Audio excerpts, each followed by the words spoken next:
people that make a lot more money than me in stocks. There's people that make a lot more money than me in Bitcoin, but I just don't understand it. And I think when you confine yourself into that box of, most relevant example is I am a wholesaler. That's what I do is I wholesale. You're missing out on a world of possibility in all these other aspects, which if that's all you want to do, then be the best at it. That's fine. But I think that when people open up their perspective into all the different things, because there's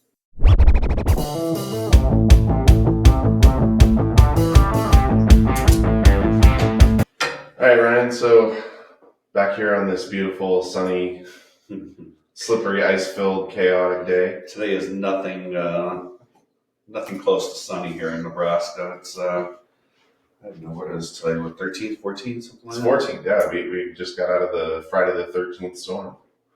Oh, I didn't even realize that. Yes. All night, just watching all the car accidents from people slipping and sliding. It's chaos. Yeah, we didn't go anywhere. Smart. We had both of our kids soccer. Both of them had soccer last night. Both of them got canceled. So I'll chalk that up as a win. Yeah. Well, we had a Christmas party last night that we were determined to go to, so we made it. Yeah. But you're a better man than me. Well, today I wanted to talk to you a little bit about something that I've had a lot of experiences with that I still feel very inexperienced with. If that makes sense. Which, if not, it doesn't make sense to me either. But out there. I think that one of the things that people try and discover as they come into this entrepreneurial journey and anything in business, is their identity. Faith as well. Yeah, absolutely.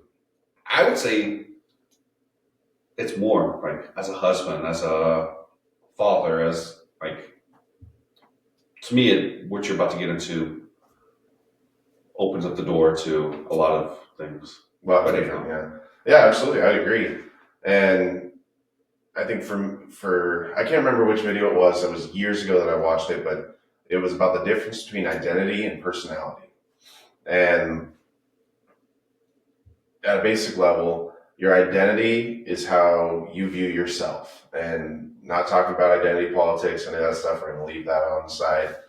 But especially coming from the military, or any corporate job that people are at for 20 years, you identify with what you're doing, right? And as a man, as a human, when you lose that job, you lose your identity, which is why, post 2008, there were so many people that identified as this provider. They identified as a businessman. And when they got laid off, they lost their identity and they wound up spiraling. And a lot of them, wound up taking their own lives from it. Yeah, that's exactly what I was going to go. I can't really say the S word on YouTube, but I think in the military, talk about 22 veterans give up every day, or however you want to word it. That I can't say the word, but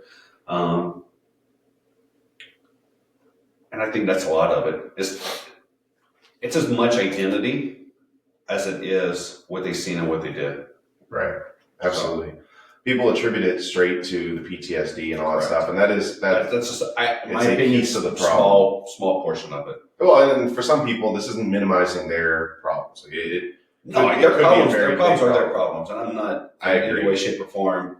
I did 20 years in the military, and Valerie and I have had conversations about it. It's you lose who you are. When you go to basic training, they build you down or break you down and then build you back up to make you identify as someone that's in the military. Right. Cults do the same thing. Yeah, cults. I've made the argument there's a reason why they try to get people at 18 to join the military. Because they're impressionable. Yeah. And then they get the best working years out of them, but that's a whole other thing. Yeah, that's a whole different thing. But from the very start, 2, 3, 4 weeks in, no matter what branch, they tear you down, they tell you a piece of crap, and then they start giving you an identity. They slowly, in the first 2 weeks, they just brutalize you, and then they start building you back up for those next. It's very narcissistic when you put it like that. But it's efficient. Yeah, and I agree. It's your identity becomes the military. Correct. And I for years, it's like, when people would ask me, "Oh, what do you do?" I'm in the military. I've been that, When I first got into real estate, and I still do it, because I'll be like, "Oh, I'm retired military. I work as a defense contractor, and I do real estate and small business." Like that's my. What do you do? Like I still have that hang up thing, if you will. So, well, every time you have to fill out your LinkedIn bio or a resume or a casual conversation, it's a conversation of identity. It is. Who are you? And a lot of people struggle with that, especially when they leave the thing they've been doing for their entire adult life. And I mean, it's tough, but people tend to tie their identity to something, and they go, "Oh, I was in the military, but now I'm a flipper, or I'm a real estate investor, or I'm a whatever." Well, what happens when that goes away again? Then you're stuck in the same spiral. And so this whole thing about identity versus personality is identity is how you see yourself, right? And personality is how others see you. And I might see myself as an introvert, as extremely shy, as, awkward and whatever, but someone else might see me as confident and a leader and all these things. And it's very difficult for people to tie their identity to their personality, because the personality is more of the outward expression of how I interact with other people, but the identity is how I feel about myself.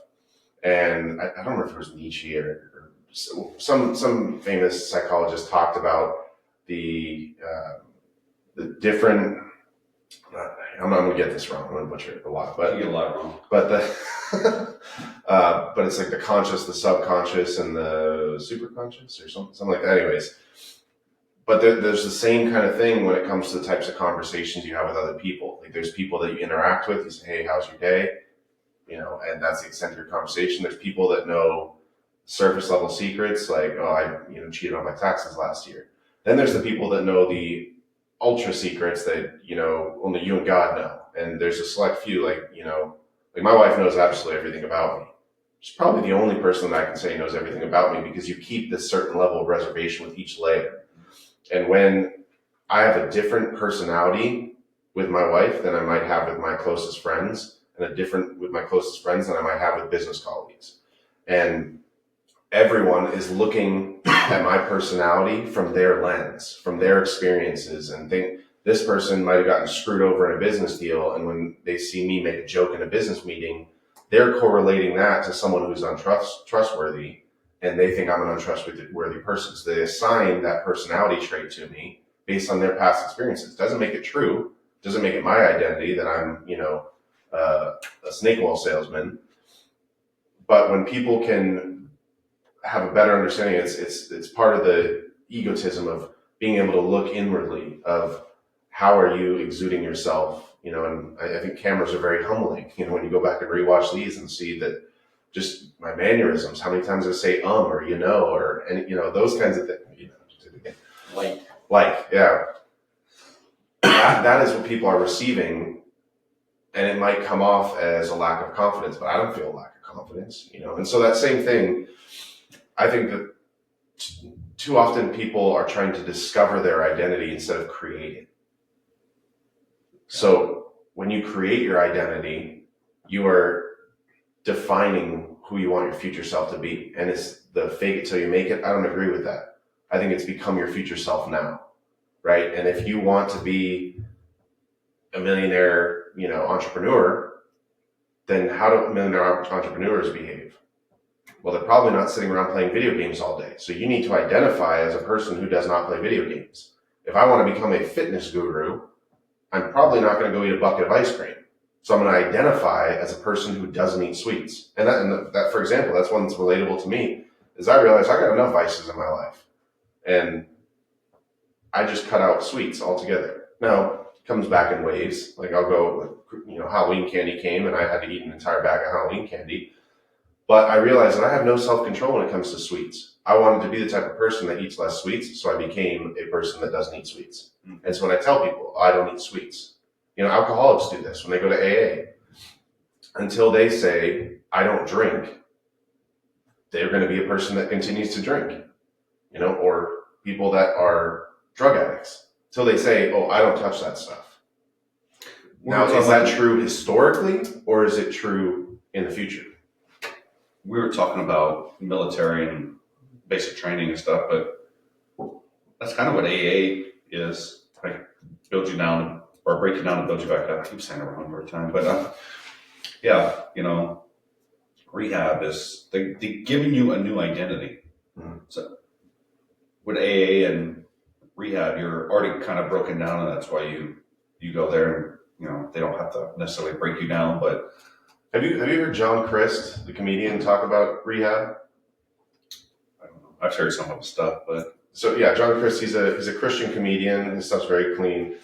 Well, he went to rehab recently. He was on the Sean Ryan podcast. He wasn't an alcoholic, but he wanted to go to rehab. Right, because he was doing stand-up comedy in churches.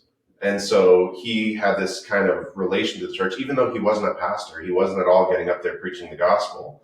But people related him because his humor was towards Christians, and it was clean. He was never, swearing or anything like that.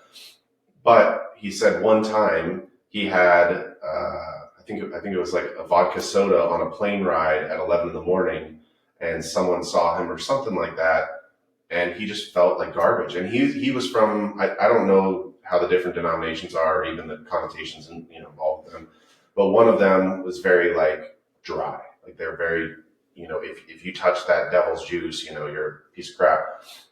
So he started to believe that because his identity was so much tied to the people that laughed at his jokes. And so he went to rehab. Just first, it was a PR stunt that he went to rehab to show them, I'm going to work on this drinking. He's like the most he's ever drank is like 2 beers. And I know we laugh because I don't see that as a drinking problem, but in his circle, that's a problem. You have a drinking problem if you have a drink before, dinner. And so he checked himself into rehab. And so what he said is he thinks everyone should go to rehab because there's such a negative connotation tied to the word rehab. It's like only when you've hit rock bottom, you're sleeping on the streets, you've lost your family, all that stuff. He's like, that's not what it's for at all. He's like, there are people in rehab that are people pleasers and they just need to become more loving of themselves. Like there was one guy in there that he said was a chef, and he was just world-class chef. And every Friday he would cook dinners, and they took it away because it's very much like basic training. We tell you when you can sleep. We take away your phone. We take away, everything, and we are going to help you isolate from everything external that you're using to distract yourself from looking inwardly. And so for this guy, they said no more cooking because he was getting this ego boost. That's his dopamine. Exactly. That was his drug. That was his crack. Was the joy that people felt when they ate his food, and it gave him fulfillment. And they're like, you need to stop tying your fulfillment to other people because other people will always let you down. Your expectations are here. And so they took that away, and this guy was able to look inwardly and realize that, you can get your dopamine fixed from yourself, So he said the same thing about, narcissists, people that don't even true narcissism is thrown around. It's a hype word now, but a true narcissist doesn't believe that they're ever in the wrong. They can't take accountability. They have very low empathy. They're very intelligent, which is why they're able to manipulate people. But he said that he saw narcissists make a huge breakthrough in rehab, just with isolating from everything else and realizing that when they don't have external validation, they're able to actually start to work on their I don't say faults, but it's like, yeah, start to work on your faults. So I truly believe that people that maybe have lost relationships with loved ones, first thing you should do is check yourself into rehab, start to look inwardly and figure out. And a lot of rehabs have a Christian base where they're like, if you tie your identity towards this external validation, you're going to forever live with problems. But when you can tie your identity to your faith in Christ, like if the first thing you put on your resume is I'm a Christian, then your life's going to begin to change. And that's my personal beliefs. But I think that if more people live their lives like that, like if you were to ask, who am I? Christian, follower of Christ is going to be top of the list. Father, husband, father, those things. And then what am I doing? I'm a real estate broker, I'm an investor, I'm, developer, whatever that may be, should come after, what's removed or what's left when you remove everything else. So yeah, that's one of my struggles as I get into business more. And last weekend I was in Cancun on so Ryan Pineda has multiple groups, but he has Wealthy Kingdom. Yeah, so he has Wealthy Investor, and he holds a retreat. It's actually a Wealthy Investor thing, which I'm not a part of, but he invited people in Wealthy Kingdom, which is his Bible study. His Bible study portion of it. And it's a free group. If anybody wants to join, just go to wealthykingdom.com and check it out. But this episode is brought to you by. Yeah, should hit them up. And but so there, like I said, it's not secular, but it's not non-secular, if you will. I don't know. Like, he started off with a prayer and just all that stuff. So there was 7 people got baptized there. Oh, wow. And it's a group. I think there was only 80 of us. A lot of that's like Valerie was there. I'm sure she counts one of the 80, but she didn't come to any meeting. So it might be closer to 50, 60 people, actually investors. And it's a struggle of mine to see, as I step into business more, how to identify as a Christian first, like you were just saying, and then a business owner second, and let that play out in my, like, are you vocal about it, or are you leading by action? Like, the Bible says they'll know you're Christian by your action, more, I'm paraphrasing, but so that's one of my biggest struggles. And it came up a couple times, kind of talking about it. And but Ryan was telling me a story there that he might have been saying it to a group, but when he decided last year to be more bold in his faith, and they pray before meetings, and they just as regular real estate business, they lead in prayer. And he said, I know I'm gonna lose some people, and I'm gonna lose some good people, but it was a sacrifice he was willing to make for the betterment of himself, the kingdom, whatever it was. So I just watched a podcast with him on that exact topic, and he talked about someone else at their events. They hold their whole event. They're whatever. I think it was a more of a mindset coaching kind of thing. And then at the very end, they say, hey, we're going to go into worship and prayer, and if you're not interested, you're free to leave. And Ryan's like, oh no, I do that at the start. You might have been talking about John Maxwell. Oh yeah, that's right. Yeah, Maxwell. John Maxwell's events are like that. Like they'll have a 3-day thing, and then at the end, right. He was a preacher. Yeah, and Ryan Pineda's like, no, I'm like, I'll do that right at the start. Like, you walk in, and we're already worshiping and everything. But I don't think at all that that's forcing religion on anyone or forcing Christianity on anyone. I think that that's just like, look how great it is on this side, and I don't care that you don't believe. You're welcome here, and I love churches like that. The whole thing about, like, Jesus didn't surround himself with perfect people, right? Prostitutes, exactly. Tax collectors, yeah, and the whole you don't go to the doctors when you're healthy, right? So he's saying, like, I don't care where you're at in life, you're welcome in this. Like, this is not a good old boys club where you need an ID card to badge in. You're welcome. The door's open for you. And how many people do you think he's led to Christ through that, of just the welcomeness and people, I think, especially when they experience trauma, they start to become cutthroat, and I think that everyone's out to get them. To see a community of people that are just enjoying the journey, and I just think that's a beautiful thing. Yeah, so the church I go to, when their tagline is, we'll do anything short of sin to get you here. Oh, wow. That's awesome. So, they'll play a rock song, the first song before church. Kind of a welcome. I mean, it might not be a rock song, it could be a pop song, or but it's. Oh gosh! All right. While we're on that topic, I got to bring something off subject. Have you seen the videos where churches have been playing Madonna's music in worship? Like, what's the song? Is it Like a Prayer? Like a Virgin? I thought it was Like a Prayer. I don't know Madonna. Madonna's song is Like a Virgin. Is it? Yeah. I don't know.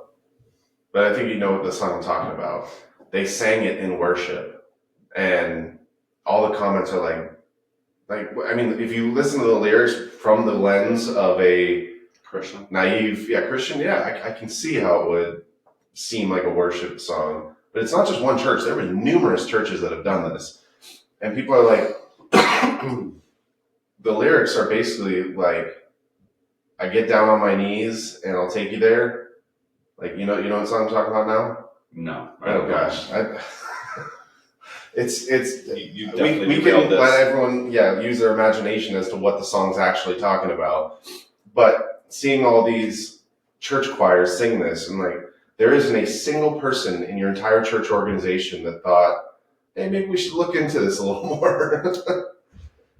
It just blows my mind. Yeah, but that's an interesting. No, I haven't seen that. So you spend too much time on TikTok. Yeah, no, it was ridiculous. But back to the topic. Can you bring it back? I think so. We took a hard right turn there, maybe a left turn, U-turn. A U-turn, all the way around turn. But so, I mean, we're talking about identity versus personality, and I think that people tend to consider those the same thing. But my basic definition is how you see yourself versus how others see you. And that being said, which do you think is more important for people to work on? The identity or the personality? I don't know, because I would say the identity, just from standpoint of people are gonna, no matter what you do, someone's gonna take it the wrong way. Like, you can donate millions of dollars to charity, and why don't you donate more? So, interesting thing I've seen this week, and I don't know if they're related, but can't think of the UFC fighter's name from Arkansas, Searcy, Arkansas. Anyhow, he at his conference last week went off about Elon Musk and how he's the richest man and doesn't do enough for society. He's too worried about building rockets and cars and all this, that, and the other. And I'm not getting into my opinion of nearsighted of the comment. But then I started seeing other things like on Instagram about like, if Elon Musk took all his money, this is what he could do with it. And, it was like comparing, like one of the things was like make 250 blockbuster movies or something. Like, it was just comparing all the different things. And like, this goes back to my opinion, but Elon Musk made all that money because of his contribution to society. Like, right. No one tells you got to buy a Tesla. Like, we're going to the moon or to Mars because people think it's cool. It's.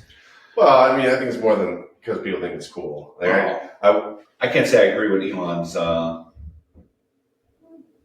reasoning for it. I think it's kind of a non-Christian based reasoning.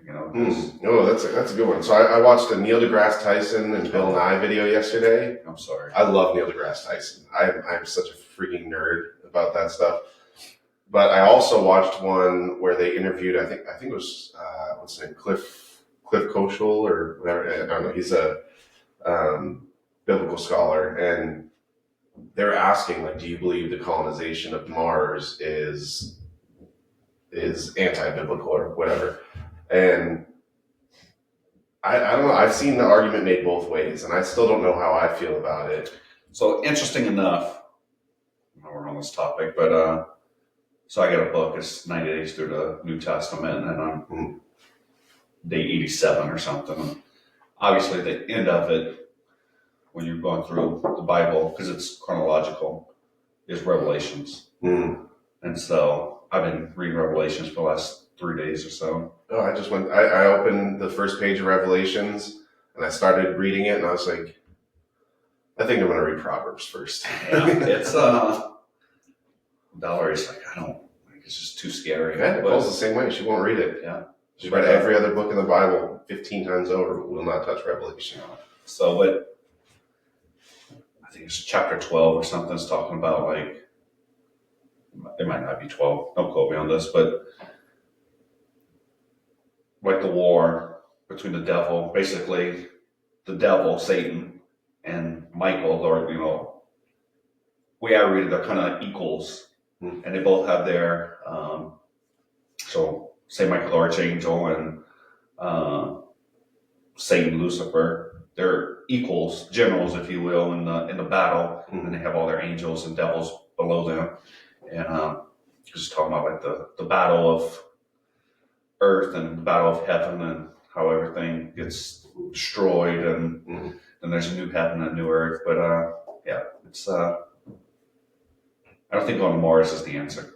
Well, long way of saying that. The Neil deGrasse Tyson, and I have another segue I want to bring this into because it is relevant, but it also stems from my interest in outer space stuff. But Neil deGrasse Tyson basically said that if you were to go to the ocean, any ocean, pick an ocean, take a regular cup and you scoop up a cup of water and you look in that cup and say, there's no whales in the ocean. That is how much we know about life in outer space, because that's how much we're able to observe within our, within our capability.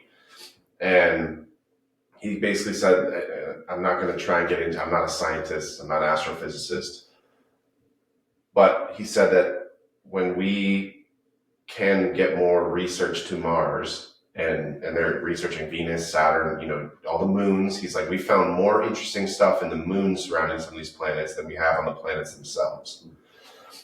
When we can understand the elements that they have, we will better understand our Earth. And like for the human body, what is the molecules that make up the majority of the human body? Mostly carbon. Well, that's the atom, right? We're mostly water. So, which there's two atoms of hydrogen for every one molecule of, or whatever, you know what I'm saying? I'm butchering, of oxygen. So we're mostly hydrogen, oxygen, nitrogen, carbon, and I think the fifth is other. It's a combination of things. Those 5 elements are present in the planets that we're studying, but they don't interact the same way. And he got very into our atmosphere is blue, which gives us a blue sky, right? Mars's atmosphere is orange, which gives them an orange sky. But he talked a lot about how like the sun reflects off of it and different, very in-depth stuff, and it just blows my mind. But the discovery of this stuff will help us better understand life here on the planet. And so what I got into with this space stuff is my favorite movie of all time. I have yet to find a movie that I like better than that. It's Interstellar. I watched that movie after taking my college placement exams, 10 years ago, maybe more now. And I remember I had a bunch of Adderall, and because I was like, I need to do well on this test. I was a terrible student, way too much Adderall, and then I could not sleep. I watched Interstellar for the first time, and I stayed up all night researching astrophysicists and Stephen Hawking's theory of the universe and all these different things. But in Interstellar, they talk about like the discovery for life on another planet, right? If this planet was to crumble, which is the premise of the movie, is that the sandstorms were taking over and Earth was no longer habitable. Can we live elsewhere? And Elon Musk even says, like, in our lifetime, we will never see someone live in outer space. Like, we will not colonize another planet. But my great grandkids, they have a chance if we keep furthering this research to understand more. And if it comes to the survival of humanity, I get the biblical argument of when Jesus has a second coming and says it's time, there's nothing we can do about it. But I don't think, me personally, I don't think that that's talking just about Earth. I think it's talking about life in general, because God created the entire universe. So if he created another life, inhabiting planet somewhere else, they are under the same Bible, I believe, the same Bible that we have here. Because if God is not if, God is the truth, right? Then that is true no matter what planet we're on. If there's aliens somewhere else, it's all applicable to them. And if God can create dinosaurs, then what's to say he can't create another life form on another planet millions of light years away? So I don't know. That's kind of my rant on that. I have another tangent on Interstellar I want to get your opinion of, though. And to bring it back, I don't identify as someone that knows it all, because I'm not a scientist. I'm not a biblical scholar. I'm not in this stuff, so it's hard for me to. I can have an opinion on it, but it's just that it's. I don't try to. You and I had a conversation yesterday on the phone about walking around everything, and I know enough to know I don't know anything, so it's kind of interesting. But yeah, I don't know that answer. I guess it's kind of where I'm at. I'm kind of well over my head. Yeah, no, I love diving into those kinds of things, and because I don't think that anyone has the right answer. I think even the smartest, astrophysicists and mathematicians in the world don't have that answer, and they're all still just trying to figure it out. Honestly, we might need to name this podcast that. What? Just trying to figure it out. But there was another video that I watched about Interstellar, and anytime I see anything come up about Interstellar, I gotta watch it just to see other people's perspectives. And I dove really deep into the whole time travel, multidimensional, all that stuff. I think it's fascinating. But there was the more basic principle that I overlooked completely, which was the fact that in the movie Matthew McConaughey, he had the option to stay on Earth with his kid or go on this exploration mission, and he chose to go on the mission. And so it kind of got into the man's search for meaning perspective of it, of he trained his entire life for this opportunity, and he wound up being the perfect person to go and make this trip because it wound up saving humanity. But in doing so, he lost out on 80 years with his daughter. In the movie, they talk about time dilation, and for anyone who hasn't seen it, it's basically... You haven't seen it? No. Oh my gosh. All right, I know what we're doing today. Time dilation is basically based on gravity's effect or gravity's impact on light. He was on another planet where for every hour that goes by, or every hour that goes by on that planet, 7 years happen on Earth.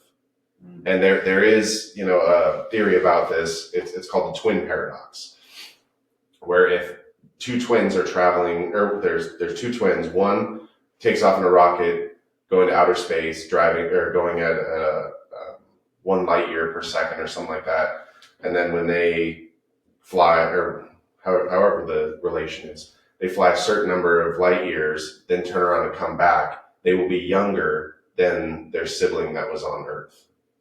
And so if they were gone for an extended period of time, they came back 1 year older, that sibling would then be 7 years older.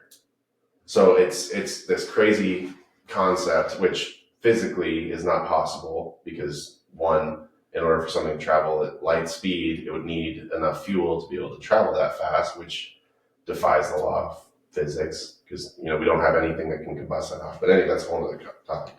But this time dilation, he was on this planet, wound up finding a discovery for humanity to be able to live in outer space. He came back to Earth, and his daughter was now 80 years or 90 years old, something like that, and he was still 35 years old. And so he lost an entire lifetime with his daughter, but in doing so saved humanity, and humanity was able to leave Earth and colonize space, whatever it was, new planet. So it talked about, the struggle of, in that circumstance, his life's purpose was what he trained for. He trained for this opportunity, and it's like kind of not the paradox, but the ethical dilemma of, do you stay with your kids or do you go save humanity doing your life's passion? Because if he stayed on Earth with his daughter, he would live with that regret and that wonder of, I trained my whole life to back out when it mattered. So I don't know. So, question about all that. Mm-hmm. What did he identify as when he came back? Was it 35-year-old or was it the father of the 90-year-old? Yeah, that's tough. I mean, you're gonna have to watch the movie and find out. Does it talk about his identity in there? I think so, but yeah. So I mean, bringing it back to the personality and identity conversation, I think that I agree with what you said. People need to focus on their identity, because no one can take that from you, and no one can tell you who you are. And if I know that I am, a follower of Christ, I'm always, I'm imperfect and I'm constantly working on it, then it doesn't matter what anyone tells me about my personality. I mean, now, granted, if people are consistently telling you that you're a jerk, you might want to take that into consideration. But yeah, so for me, like when I first got into real estate, well, you always struggle to start a new identity, but once I had the self-confidence to say I'm a real estate investor, like that was what I tied my identity to. But I no longer identify as a quote-unquote real estate investor, because real estate is just a tool. Like I identify as an investor, be it, businesses, be it real estate, be it whatever's next. Like I don't buy Bitcoin just because I think it's a little gambling and right. And you invest in things that you understand. Correct. So there are people that make a lot more money than me in stocks. There's people that make a lot more money than me in Bitcoin. But I just don't understand it. And I think when you confine yourself into that box of, most relevant example is, I am a wholesaler. That's what I do, is I wholesale. You're missing out on a world of possibility in all these other aspects, which if that's all you want to do, then be the best at it. That's fine. But I think that when people open up their perspective into all the different things. Because there's, just from my 3 years of going down this rabbit hole, like I started off in real estate. Well, what does that mean? Like there's different ways to do that. You got buy and hold, you got wholesaling, you got fix and flip, you got all that stuff. But then you got a private money lender. You can buy small businesses. You can be an angel investor. You can be, take small equity. You could be a consultant that gets equity in a business. Like there's so many different ways to invest. Right. And when you pigeonhole yourself into one thing, like you're just leaving a vast array of things on the table. Well, and I want to bring up, as we wrap up, counterpoint. What are your thoughts when it comes to generalizing versus specializing? And when people generalize, they tend to get that shiny object syndrome. I think it starts with your why. Like, what is your goal? And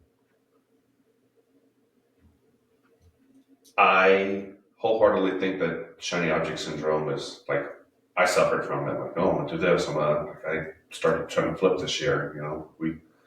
I realized I'm not a flipper. Like, I don't identify as one. But it's